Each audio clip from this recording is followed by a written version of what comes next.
Hello everyone, I welcome you all to this lesson.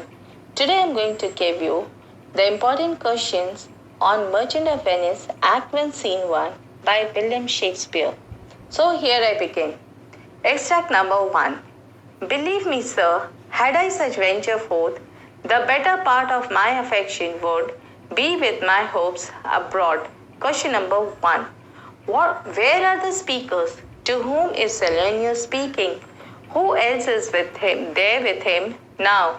Answer. The speaker are at a street in Venice. Salerno is speaking to his friend Antonio. They are accompanied by Salario and another friend of Antonio.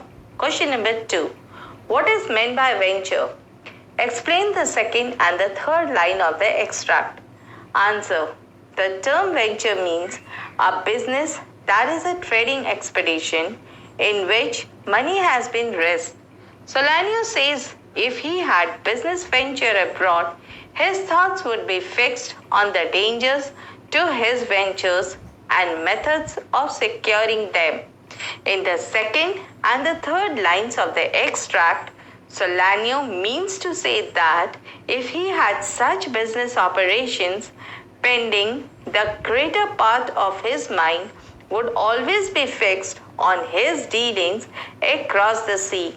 Question number 3. Which three things would make him sad if he had such ventures forth? Answer. According to Salerno, everything that caused him worry would make him sad. The first one in which way the wind was blowing, whether it is favorable or not. The second one is trying to figure out the best ports and routes, examining the maps minutely to find out the ports, harbors, and channels to shelter the ship in case of need. And the third one is every object which would increase his misfortune and suggest disaster to his business would make him sad. Question number 4. Why is Salerno giving all these reasons and explanations? Answer. Salerno is a friend of Antonio. He hopes to cheer up Antonio, but he is worried about him. Salerno is explaining Antonio's depression and retreating the multiple reasons he has to be sad. Antonio cannot give the reason himself, so Salerno is giving all these explanations to reason out the cause of the melancholy of Antonio. Question number 5. What has the person spoken to have to say about his present mood?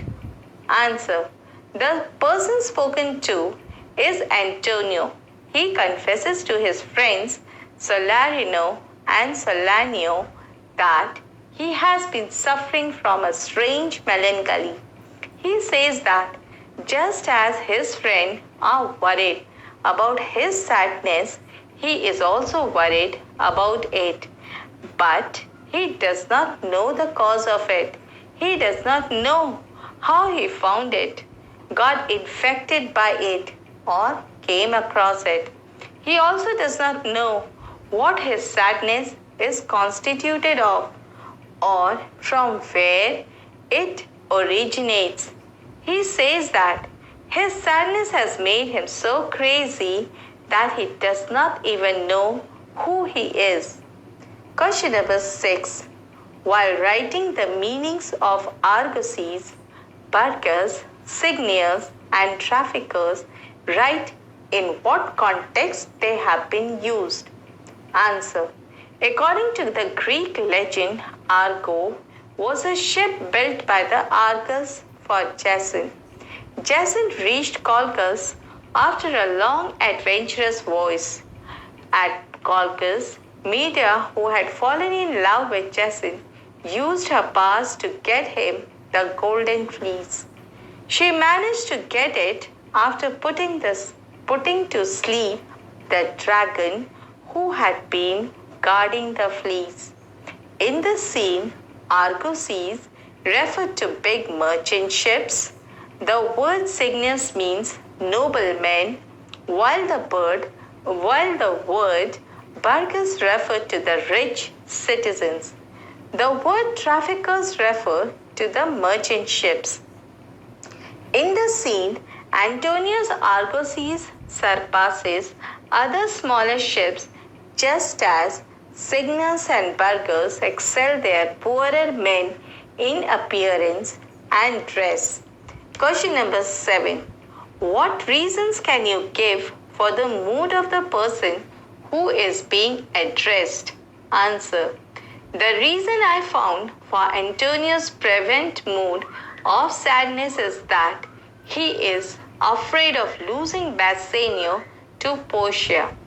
Moreover, it is through Antonius' nameless melancholy that Shakespeare has created a tragic atmosphere, an atmosphere suitable for a comedy which floats on the brink of tragedy. It is also that Antonius' melancholy creates a sense of mystery for the audience. Extract number 2. Salario. Shall I have the thought to think on this?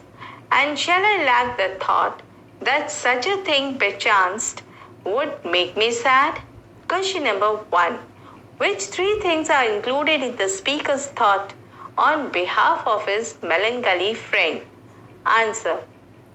The 3 things that are included in the speaker's thought on behalf of his friend are: number 1, the windstorm, shallow water and dangerous rocks which could damage his ships and make him bankrupt.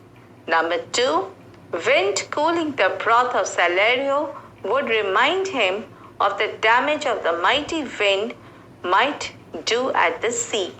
Number 3, whenever he would see the sandy glass hour run, he would think of shallow water and quicksand which could prove fatal to his ships. Number 4, whenever Salario would go to churches and saw the holy building of stone, he would be thinking right away about the dangerous rocks which, touching only his gentle vessel's side, would scatter all the spices across the water, spreading his silk cargoes across the roaring water, and in a word, 1 minute worth his amount of money would be worth nothing. Explain the given extract.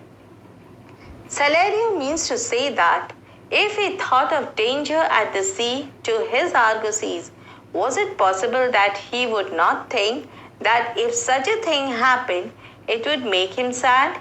He says that in his thought, he could imagine the grief which such a disaster would cause him. Question number 3. What does his friend reply to this? Give 3 examples. Answer. His friend Antonio replied that the cause of his melancholy was not his business venture, because all his business enterprises were not risked in one single ship, nor to any one place. His financial position did not depend upon the business venture of the present year. Therefore, it was not his merchandise that made him sad. Question number 4. What contradictions do you find a little later in this scene which does not fit one of the replies to the above friend? Answer. To Solania and Solario, Antonio told that his financial position did not depend upon the business venture of the present year. But later, when Bassanio asked him for financial assistance to help him and enable him to go to Belmont to win Portia through a lottery, he told Bassanio that he had no ready cash because all his ships were at sea. This statement given to Bassanio was in contradiction to the statement given to Solanio and Solario. Question number 5. How does he react to Solanio's suggestions after this extract? Answer. After this extract, when Solanio suggested that Antonio was sad because he was in love? Antonio denied by reacting as fi. Question number 6. How does it reflect on the character of the person who is being addressed? Answer. It shows that Antonio was a rich merchant having many shipping ventures at sea. He was quite confident about his fortunes and their success. He is prudent and fears no danger to his fortune. Extract number 3. Salario. I would have stayed till I had made you merry if worthier friends had not prevented me. Question number 1. Whom does Salario want to feel merry and why? Answer. Salario wanted Antonio to be merry because he was very popular amongst his friends and therefore his friends wanted him to be merry and not sad for any reason. Question number 2. Who are worthier friends?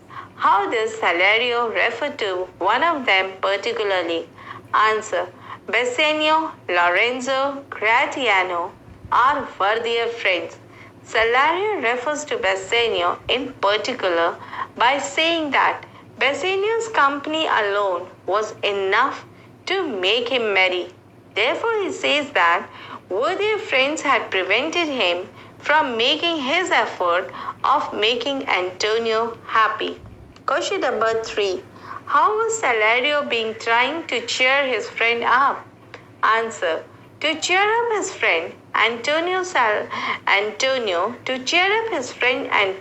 Salario swears by Janus, the Roman two-headed god who was supposed to preside over gates and doorways, and that nature has made some strange type of men. Some are always looking out from eyes half closed with laughter and laugh like parrots if they but hear a bagpipe being played, while there were others with such sad expression that they would not open their lips in smile whenever the grave Nestor said that a laugh was good. Question number 4. How does this particular friend feel that Salario and Salanio about them? Answer. This particular friend Bassanio feels that Salanio and Salario had become stranger to him. Question number 5. On what note do they part? Whom do they leave behind? Answer. Salario and Salanio parted with the note that they should find leisure, have to wait upon Bassanio. They left behind Bassanio, Gratiano, and Lorenzo. Question number 6. Where do the other promise to meet? Answer. The others promised to meet at the time of dinner. Question number 7. What expression of the Merchant of Venice is so evident that one of the worthier friends comments on it? What does it say? Answer. The expression of Antonio's sadness was so evident that one of his worthier friend, commented on it. He told Antonio that he did not look well. He said that Antonio was too much wrapped up in worldly affairs. He suggested that people lose all because when they incur so much anxiety over business. He said that Antonio was strangely changed. Extract number 4. Gratiano. I tell thee what, Antonio, I love thee, and it's my love that speaks. There are a sort of men whose visages do cream and mantle like a standing pond, and do wistful stillness entertain. Question number 1. What has Antonio earlier said to make Gratiano comment like this? Answer. Earlier Gratiano said that he regarded the world merely as a stage on which every man has a part to play, and his part was a sad one. Question number 2. How is Gratiano different from Antonio? Answer. Gratiano is different from Antonio because Antonio's grave and melancholic nature, whereas Antonio's talkative nature is his most striking trait. According to Bassanio, Gratiano speaks an infinite deal of nothing. His witty and outspoken remark relieve the tension when the atmosphere is grave. Shakespeare portrays him as an impulsive speaker who utters daring things under the cover of jesting. Question number 3. What does the speaker have to say about the warm-blooded young man? Answer. The speaker says that why should a warm-blooded young man should sit like a statue of an old man cut in alabaster? Why should he be sleepy in walking hours and fret himself into an attack of bellicose bile temper? Question number 4. What does it say about his own liver and heart? Answer. About his own liver and heart, Gratiano says that he would prefer his liver heat with wine than his heart cool with mortifying groans. Between the lines, he meant to say that he would prefer heating his body with wine than cool his spirits with the mortifying groans. Question number 5. Explain the given extract and state the reason for such a behavior. Answer. In the given extract, Gratiano says Antonio that he loved Antonio, and it was his love that made him speak that there are certain types of men whose faces are covered with grave expression, just as a stagnant pool is covered with smile and with slime and other things. Such people maintain a deliberate silence with the idea of earning reputation for wisdom, serious gravity, and profound thought. The reason for such behavior is that Gratiano was a jovial man. Whenever Antonio was sad, he used to cheer him up. He ridiculed men who were too serious and solemn and pretended to be the most wise men, wanting all others to become silent when they were about to open their mouths to speak. Question number 6. How does Gratiano sarcastically sum up the behavior of this kind of men? Answer. Gratiano sums up the behavior of such men that such men compare themselves to Sir Oracle, and their utterance was a direct statement from God.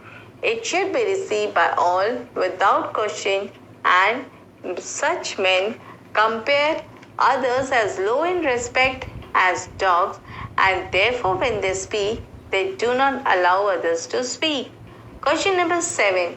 Who would call them fools, and what were the consequences? Answer.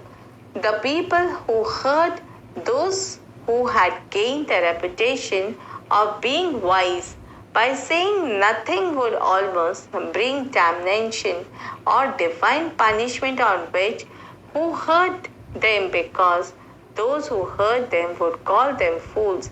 And according to the Holy Bible, it is said that the man who calls his brother a fool is in danger of condemnation.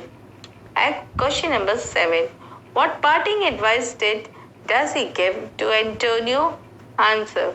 The parting advice which Gratiano gives to Antonio was that he should not use melancholy as a bait in order to catch such a cheap fish as popularity. Extract number 5. Bassanio. I have the money, the most in money and in love, and from your love I have a warranty to burden all the plots and purposes, how to get clear of all the debts I owe. Antonio. I pray you, good Bassanio, let me know it. Question number 1. Who are the speakers? What else had already made their appearances?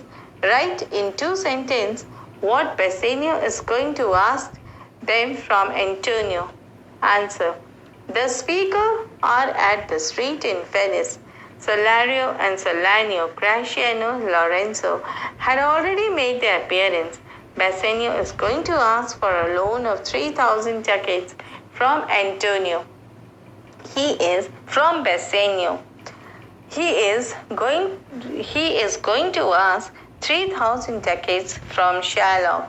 He is going to ask for a loan in order to furnish himself to go to Belmont in order to win Portia.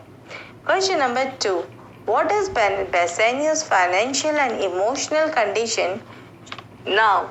Who or what has caused it? Answer.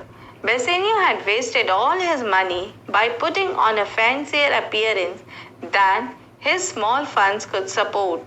He had also confessed that he owed Antonio the most in money and friendship.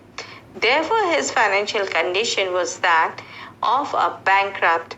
His emotional condition was like of the prodigal son of Christ's parable, who, after having spent all his inheritance, went repentantly back to his father's house, where he was welcomed with much rejoicing.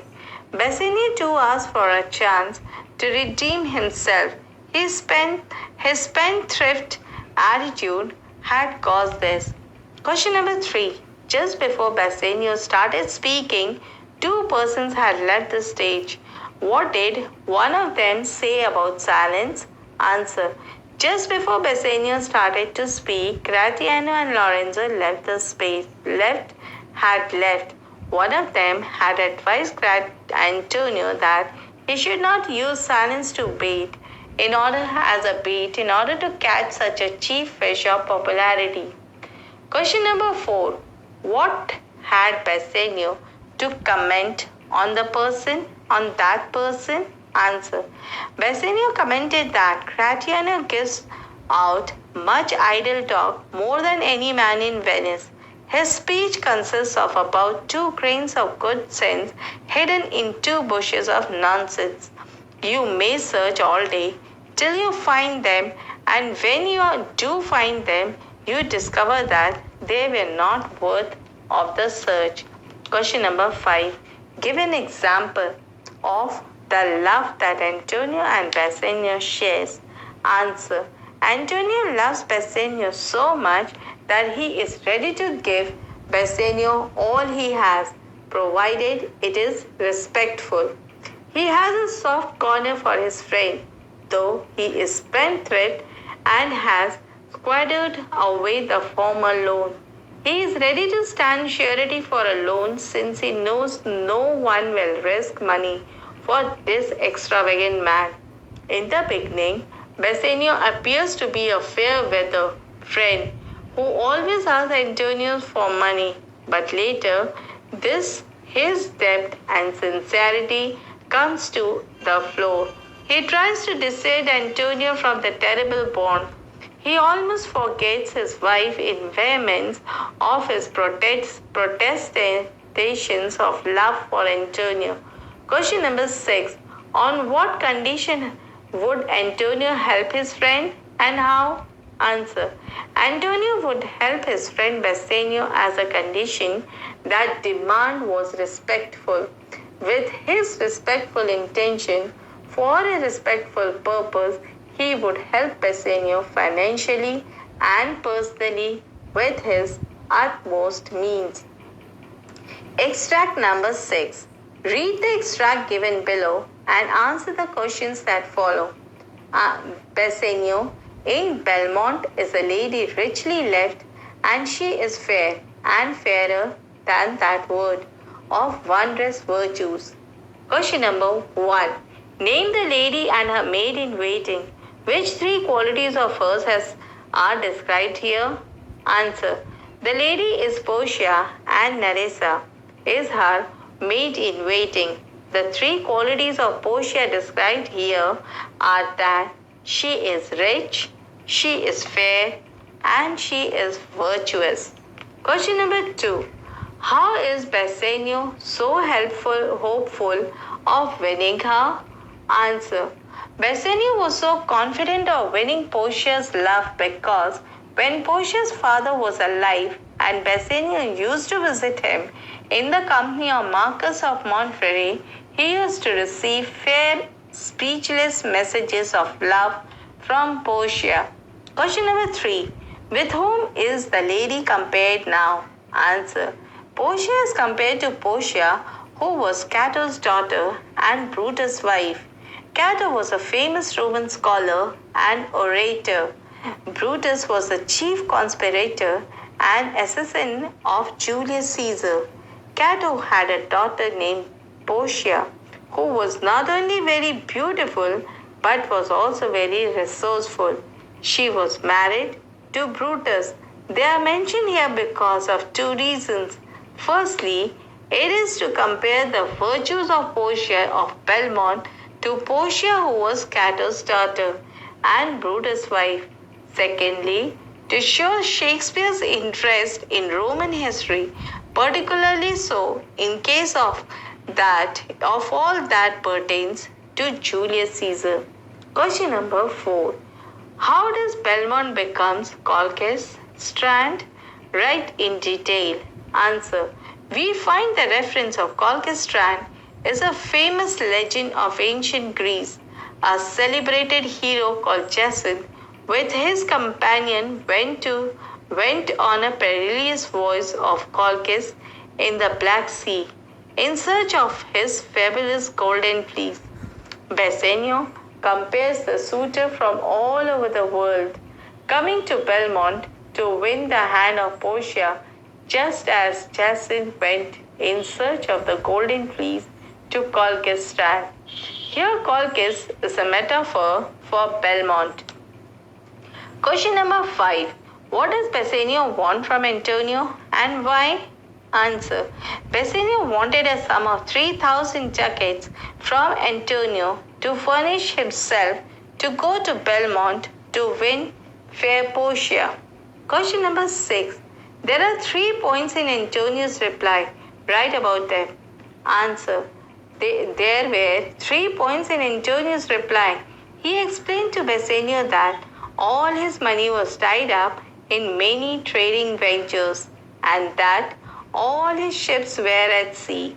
He would nevertheless help Bassanio by standing surety for him if the latter could borrow the money from someone else. So, dear children, with these words, I have finished Act 1, Scene 1, all important questions. Hope this lesson will be beneficial for you in your study. Thank you.